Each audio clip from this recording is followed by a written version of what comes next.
বাংলাদেশে ত্রয়োদশ জাতীয় সংসদ নির্বাচন শেষ হলো। বিচ্ছিন্ন কিছু সহিংসতা আর কয়েকটি দুঃখজনক মৃত্যুর ঘটনাকে বাদ দিলে সামগ্রিক চিত্র তুলনামূলকভাবে শান্তিপূর্ণ। অনেক ক্ষেত্রে দেখা গেছে ভোটারদের উৎসাহ উদ্দীপনা, দেশি বিদেশি গণমাধ্যম ও পর্যবেক্ষকরাও বেশ খোলামেলাভাবে মাঠ ঘুরে ভোট পর্যবেক্ষণ করেছেন। প্রাথমিক ফলাফল অনুযায়ী বিএনপি নেতৃত্বাধীন জোট 2/3 বেশি আসন পেয়ে একক সংখ্যাগরিষ্ঠতা অর্জন করেছে। জামায়াত এনসিপির 11 দলের জোট দ্বিতীয় শক্তি, ইসলামী আন্দোলন ও কয়েকজন স্বতন্ত্র সহ কিছু ছোট শক্তিও সংসদে পৌঁছেছে।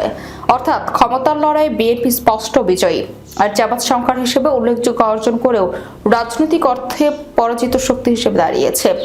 জামাতের অতীত নির্বাচনী ইতিহাস পাশে রেখে দেখলে বিষয়টা আরো স্পষ্ট হয়। 1991 সালে তারা 18টি আসন পেয়েছিল। 1996 সালে সেই সংখ্যা নেমে আসে 3-এ। 2001 সালে বিএনপি জোটের অংশ হিসেবে 17টি আর 2018 সালে মাত্র 2টি আসন নিয়ে তারা সংসদে যায়।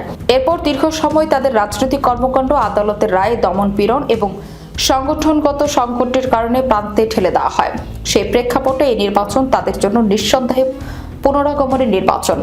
আসন সংখ্যা আগের সব রেকর্ড ছাড়িয়েছে।